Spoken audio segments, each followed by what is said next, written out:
So hello friends, कैसे हैं आप लोग। आशा करते हैं आप लोग बहुत अच्छे होंगे। तो आज का जो हमारा वीडियो होने वाला है वो होने वाला है यूपी बोर्ड में जो फिजिक्स का टॉपिक होता है आपका ओम का नियम। तो आज हम आपको पढ़ाएंगे ओम का नियम, यानी ओम का नियम होता क्या है। तो देखिए, बात करते हैं ओम के नियम की। तो इसमें जो ओम लिखा है वो एक वैज्ञानिक का नाम है। और ओम जो थे उन्होंने चालक तार पे बहुत ज़्यादा शोध किया था या उस पर विश्लेषण किया था कि आखिर में चालक तार किन किन अवस्थाओं में क्या क्या कार्य कर सकते हैं। तो इन सभी चीज़ों को लेकर ओम ने अपना एक नियम दिया, जो उनका नियम था विभव और धारा से संबंधित था। तो आइए बात करते हैं ओम के नियम की कि ओम ने अपने नियम में ऐसा क्या बताया कि उनका नियम आज हर जगह लागू होता है। तो देखिए, हुआ ये था कि ये मान लीजिए कोई चालक तार है। सपोज दैट ये कोई चालक तार है, वही चालक तार जो आपके घर में यूज होता है। और इस तार की लंबाई मान लीजिए एल है। इस तार की लंबाई एल है और ये मान लेते कि ये किसी ताप थीटा ताप पर ये गर्म है। सपोज दैट, इसका कोई लेना देना नहीं है, बस बता रहे हैं ताकि आपको ये क्लियर हो जाए कि ओम ने अपने नियम में कहा क्या था।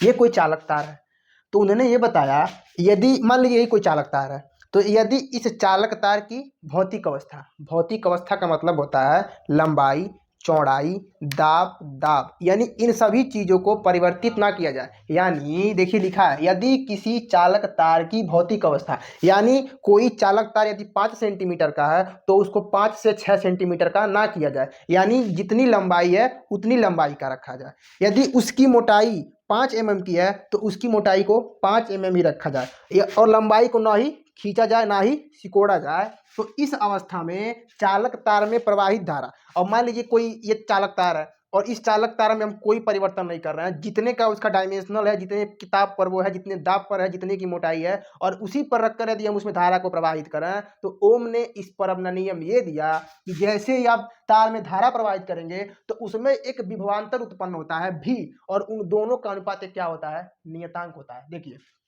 विभव को दिखाते हैं भी से और धारा को दिखाते हैं आई से। अब समझिए, उन्होंने ये कहा कि यदि कोई चालक तार, ये एल लंबाई का चालक तार है, तो यदि हम इसमें प्रवाहित धारा करें, यदि मान लीजिए हम प्रवाहित धारा कर रहे हैं आई और इसका विभवांतर क्या है बी, जैसे मान लीजिए अगर कोई धारा प्रवाहित करेंगे आई तो उसमें कोई विभवांतर भी उत्पन्न होगा। तो उन्होंने ये बताया कि जो उसका भी बाई आई बराबर आर, समझाते हैं आपको होता क्या है। जैसे उन्होंने ये कहा कि यदि कोई चालक तार है उसमें कोई अगर हम धारा आई प्रवाहित कर रहे हैं, तो जैसे ही हम आई धारा प्रवाहित करते हैं तो उसमें एक विभवांतर भी उत्पन्न होता है। तो उस चालक तार में प्रवाहित विभवांतर भी और उसमें प्रवाहित धारा आई, सॉरी उत्पन्न विभवांतर भी प्रवाहित धारा आई, उन दोनों का अनुपात क्या होता है, नियतांक। सॉरी, पहले आर नहीं, पर यहाँ पर क्या आया, कांस्टेंट वैल्यू आई। तो इस कांस्टेंट वैल्यू को ओम ने नाम दिया आर, और इसी आर को बोला गया ओम। और इसका जो मात्रक होता है ओम ही होता है, और इस ओम को दिखाते हैं कुछ इस साइन से।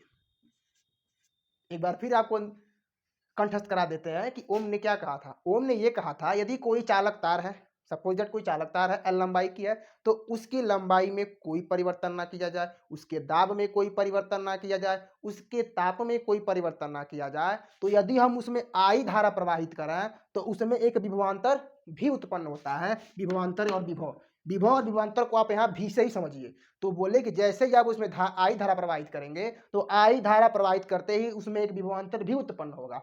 तो उन दोनों का अनुपात क्या आएगा, कांस्टेंट आएगा, यानी कोई एक कांस्टेंट वैल्यू आएगी जो जिसको ओम ने कहा कि वो आर है, उसको कांस्टेंट जगह आर दे दिया और उस आर का मात्रक अपने नाम पर रख दिया, बोला कि जो मात्रक है क्या नाम आएगा, ओम आएगा। और यही ओम के नियम का हमने आपको ओम का नियम तो पूरा बता दिया। अब आपको हम ये बताते हैं कि ओम के नियम पर हाई स्कूल एग्जाम में क्वेश्चन कैसे पूछे जाते हैं। हलवा टाइप का क्वेश्चन होता है, 2 मिनट का कॉन्सेप्ट है, सीख लीजिए, नहीं समझ में आएगा तो वीडियो को डिसलाइक करके चले जाइएगा। देखिए होता क्या है, ओम के नियम का क्वेश्चन कराने से पहले हमने आपको इसके पहले आर से मुलाकात करा दिया है। अब हम आपकी मुलाकात आर से थोड़ी बहुत और कराते हैं। देखिए, ओम ने जब नियम ये दिया, उनका नियम जो था इसी रूप का था ना, उनका नियम इसी रूप का था। तो इसमें जो भी है विभवांतर, विभव आई धारा, आर को बोलते हैं हिंदी में प्रतिरोध। और प्रतिरोध का मतलब ये होता है जो आपके चलने में रुकावट पैदा करे। यानी जैसे इसकी बात करते हैं अंग्रेजी में तो अंग्रेजी में इसे रेजिस्टेंस बोलते हैं, बात करें हिंदी की तो हिंदी में इसे प्रतिरोध बोलते हैं। और प्रतिरोध का मतलब ये हुआ जो आपके मार्ग में रुकावट पैदा करे। तो इसका काम ही यही है कि धारा जाएगी तो ये उसके मार्ग में रुकावट पैदा करेगा, और जितना आर रहेगा उसे के हिसाब से रुकावट पैदा करेंगे। यानी अगर आप पढ़ने जा रहे हैं तो आपके मार्ग में कुछ ऐसे अवरोध होंगे जो आपको आगे बढ़ने नहीं देंगे, तो वही काम किसका होता है? आर का होता है, आपको आगे बढ़ने नहीं देगा।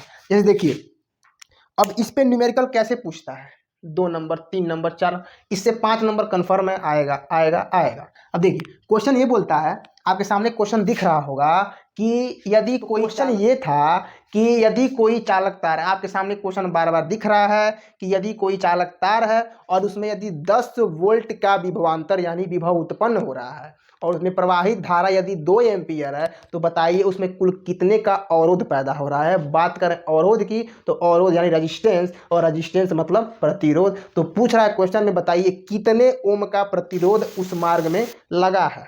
तो देखिए आपके क्वेश्चन का अगर हम सॉल्यूशन करें तो उसमें देखिए दिया क्या क्या है। बात करें क्वेश्चन के सॉल्यूशन की तो आपके क्वेश्चन में दिया है V की वैल्यू, और V की वैल्यू दी हुई है उसमें 10 वोल्ट। कभी भी आप इस तरह के क्वेश्चन को सॉल्व करेंगे तो पहले गिवन वैल्यू को आप राइट कर लेंगे कि कितनी सारी वैल्यू उसमें दी हुई है। तो आप देख रहे हैं सीधे सीधे उस क्वेश्चन में दिया है V बराबर 10 वोल्ट, यानी जब उस तार में प्रवाहित यानी उस तार में उत्पन्न वोल्ट विभव कितना है? 10 वोल्ट है। और प्रवाहित धारा, और धारा को दिखाते कैसे हैं? स्मॉल आई से, वो कितनी है? 2 एम्पियर की है। यानी 10 वोल्ट का विभव और 2 एम्पियर की धारा। तो आपसे पूछ क्या रहा है?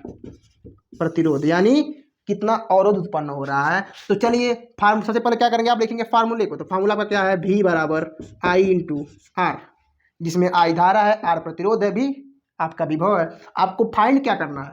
इस R की वैल्यू को फाइंड करना है। तो इस R को यही स्टॉप करके आप I को इसके नीचे भेज देंगे तो आपका वैल्यू आएगा V by I is equal to R। और आपको सारी वैल्यू पता है तो सारी वैल्यू को पुट कर दीजिए। तो V का वैल्यू कितना है? 10। I का वैल्यू कितना है? देखिए I को आप स्मॉल से ही दिखाइए, अभी आप I को स्मॉल से ही दिखाइए तो ही बेहतर है।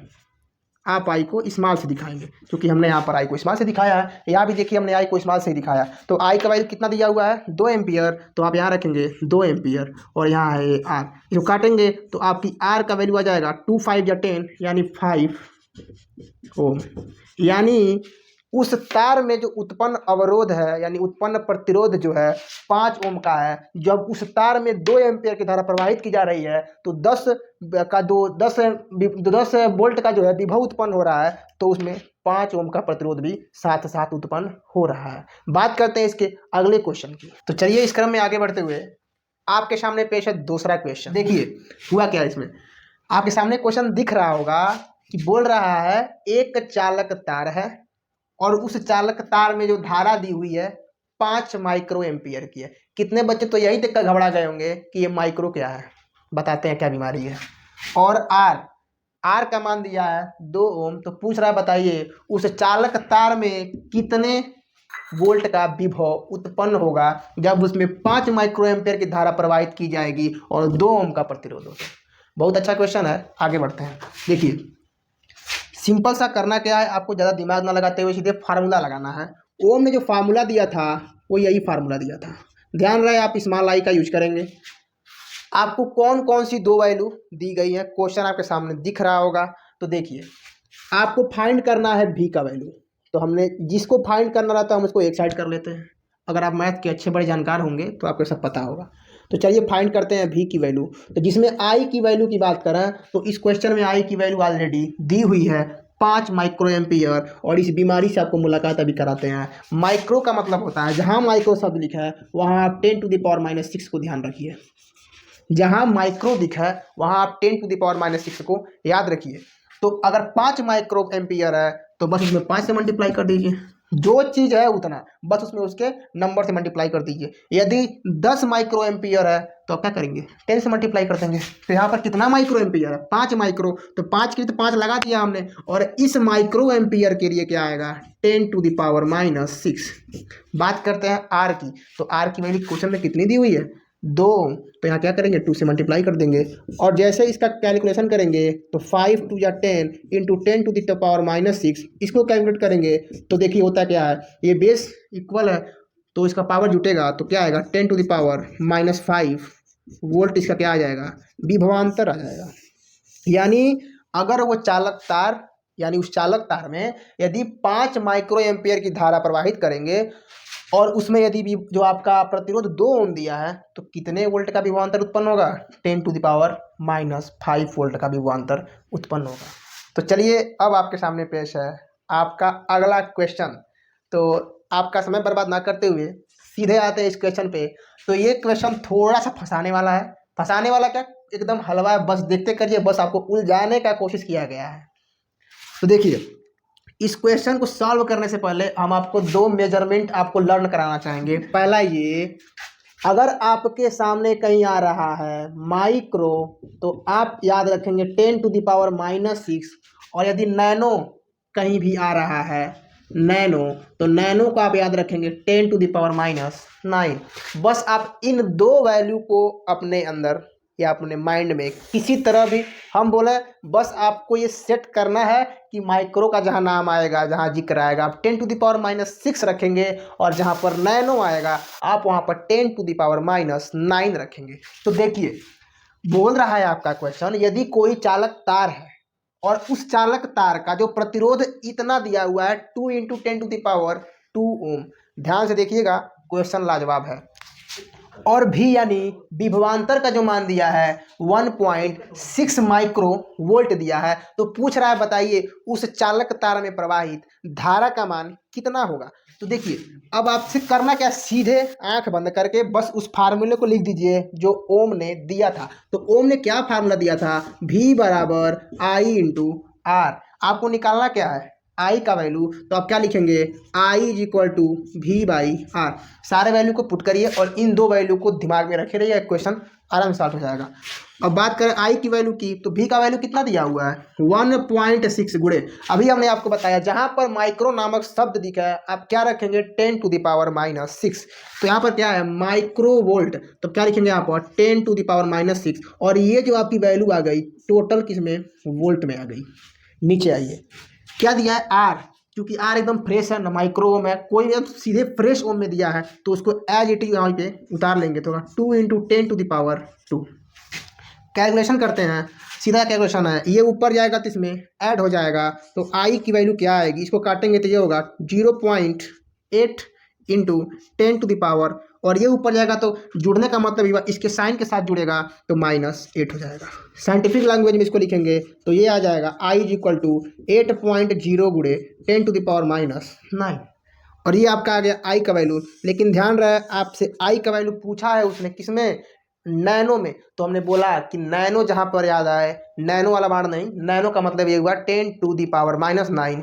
जब बदलना रहता है एक से दूसरे में तो मल्टीप्लाई करते हैं, और उसको उसमें से अगर इसमें लेकर आना रहता है तो डिवाइड करते हैं। तो यहाँ पर देखिए आपको आई का वैल्यू कितना मिल गया 8 × 10⁻⁹ एम्पियर, और जब आप इसको नैनो में बदलेंगे तो नैनो में बदलने का मतलब ये हुआ ऑलरेडी आपका ये नैनो में दिया है, यानी 1 नैनो की बात करते हैं तो 10⁻⁹ में मल्टीप्लाई करते हैं, तो इसमें ऑलरेडी 10⁻⁹ से मल्टीप्लाई किया गया है, यानी हम इसके जगह क्या लिख सकते हैं नैनो। तो क्या करेंगे आप कहेंगे आई की वैल्यू कितनी आ गई 8 नैनो एम्पियर। आशा करते हैं आपको ये पूरा सवाल समझ में आ गया होगा। तो अगर आपको ये सवाल अच्छे से समझ में आ गया हो तो अपने दोस्तों के पास जरूर शेयर करें, वीडियो को लाइक करें, चैनल को सब्सक्राइब करें। तो मिलते हैं आपसे अगले नेक्स्ट वीडियो में, तब तक के लिए बाय।